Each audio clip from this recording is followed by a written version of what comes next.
Greetings viewers, Eric the Car Guy here, also known as ETCG1 on this here channel, because I have this cool hat with the oval logo on it.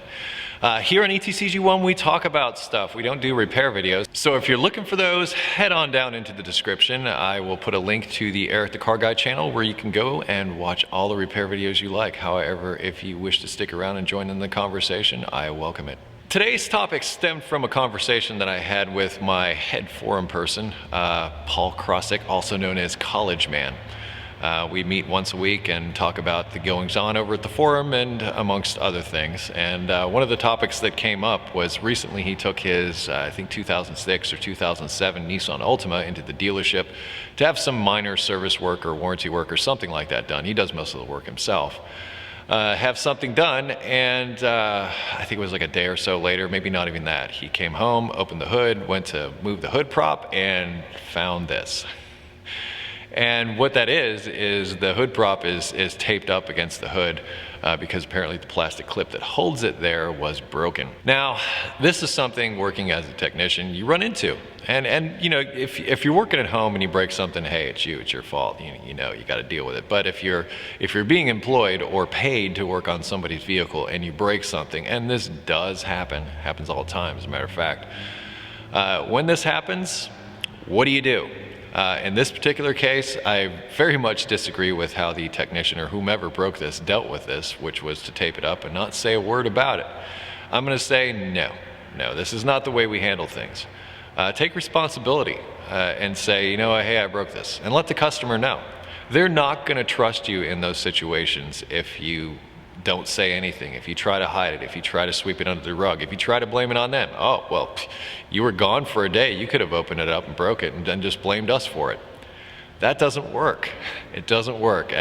Putting the onus on the customer, and I know it sucks because sometimes you break things that are really freaking expensive. Perfect example. We used to do this at the dealership all the time. In fact, I was the only guy at one point who would do these. The rear view mirrors on 99 through 2003-ish, and even actually a little higher than that, TLs and CLs, had problems with the rear view mirrors. The rear view mirrors would just get all crappy, and you know, they just, the stuff on the inside of them would go bad and you'd have to change them out. Well, these mirrors are attached to a metal blank that's actually attached to the windshield. But to get it off of there is really tricky. You take off a piece of plastic, and then what you have to do is, well, what we would do is we would hit them with our fist, hit the mirror with our fist to try and knock it off the mount because it was sort of clipped onto there, and you needed to apply a little bit of force. And if you tried to just push it, you were almost guaranteed to break a windshield. But if you hit it, I'd say there's probably a 40% chance you were going to break the windshield doing it. And it got to the point, the guys I worked with were totally sick of it. Every time some of them would get in, they'd hit it, and they wouldn't hit it just right, and crack, there went a windshield. And it's not like you can sweep that under the rug and a broken windshield back to a customer. No, that's not going to fly at all. But it happened, and all for a mirror replacement. So the dealership had to eat the cost of many windshields as a result of this, and I'm sure they let Acura know exactly how they felt about their mirror design and the fact that, you know, they were so difficult to remove. But that's beside the point. The point of this video is to talk about, okay, you broke it, now what? And I'm going to say, you got to tell the customer, you got to take care of it in one way or another. I remember breaking things sometimes on like brand new cars that we can't even get parts for yet, and going out into the parking lot to some new car and cannibalizing it, taking a part off of it, ordering whatever I needed from the parts department, and putting whatever I broke, you know, the new part of whatever I got out of there in my own new car salvage yard onto the car where I broke something. And I have broken things. I'm pretty good at not breaking things, but nobody's perfect. I don't know anybody that has a perfect record of never breaking anything working on a car, because sometimes, you know, like for instance, plastic parts in the engine compartment. Those plastic parts go through many heat cycles, sometimes from, you know, like sub-zero weather all the way up to, you know, 115 degree whatever in the sun. You know, they may go through a massive temperature fluctuation, and over time plastic degrades just like anything else. Becomes more and more brittle. So you reach under the hood to just move one little thing like a hood prop, and snap, there it goes. But the other thing about Paul's plight with his dealership deals, when he called him up, they acted like they didn't know anything. And they also told him they didn't have the part in stock. And on top of that, they told him they didn't have the part in stock. He called up the parts department directly. Initially, he called up the service writer and asked him, hey, what's the deal? Well, the service writer was like, well, I don't know. We don't have the part. We'll have to order it, whatever. I'll get back with you. I'll call you right back. And by the way, whenever somebody says, I'll call you right back, they're not going to call you back. Just throwing that out there as an FYI. So he calls the parts department and they, tells them what part he needed. And they're like, oh yeah, we got like 5 of those things sitting on the shelf. And it's a retail $5 part, which that the dealership may have $1.50 into it.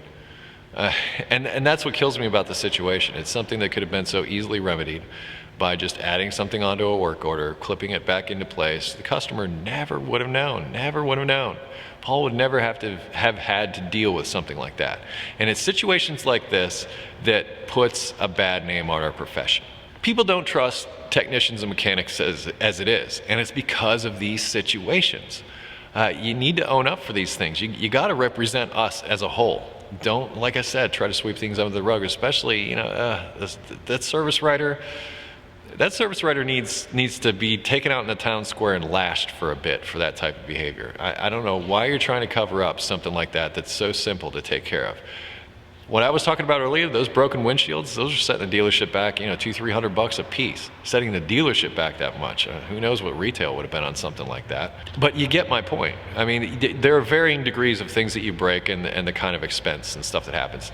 Now, granted, say you're up in the rust belt. We've talked about this before. Say you're in the rust belt, you go to remove a part and it's so dang rusty, the second you go to touch it or breathe on it, it just breaks.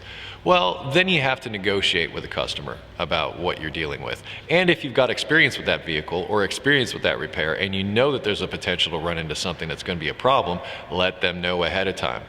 Okay, this is what your problem is. We need to go there and fix it, but past experience has told us that going in here means that these are all rusty and we may have to go in and replace more parts as a result of things breaking during the process of repair. Be prepared for an extra $500 in case this happens. This way you're up front with them. This way they're prepared. You hit them after the fact with no lube and it hurts. It hurts. It's hard to call somebody up and say, hey, we just broke something that's going to cost you $500. Sorry. Come on. I mean, there's enough of that happens just naturally. So just seriously, own up to your mistakes. And that's the takeaway from this whole video. Own up to your mistakes. You broke it, now what? Now what is you take responsibility. Don't sweep it under the rug. Don't pretend like it didn't happen. And if you know that there's a potential for that to happen, tell the customer ahead of time. You'll have a much easier time when you pick up the phone and say, hey, remember that $500 I told you we're going to have to spend? Well, there it is. We're going to have to spend it. I'm sorry, but that's the way it is. They may bitch, they may moan, but they already agreed and signed off to an estimate to start with, so they're prepared. Okay, it's the one thing about auto repair that I think that gets people the most, that I think drives most of us to be technicians in the first place, is unexpected expenses. Auto repair is like that. It's one of those unexpected expenses. Like your heat bill cost you an extra $100 last month, and now you're totally tapped out. And next thing you know, your car's broke, and then you got to get your car fixed, and that's an unexpected expense. And taking it in someplace can be really expensive. And you may be able to fix it yourself, you might not, but take those things into consideration. It's about relationships. Customer service is about your relationships with the customers. Always take care of the customers, always think of them first. Think of them like family members or friends, and you'll get along much better. Now granted, some customers honestly aren't worth the time. I will concede that. Done a video about that also, but the takeaway from this is, if you are responsible for breakage or a failure of some type, own up to it. Come on, seriously. That's all I have to say about that. Anyway, hey, if you have automotive questions, I would ask that you head over to ericthecarguy.com, where there is a plethora of features there to help you with those automotive issues and a welcome video to tell you about those features. In addition to that, you can connect with me socially on Google+, Facebook, and Twitter, and I close each of my videos with be safe, have fun, and of course, stay dirty. I'll see you next time.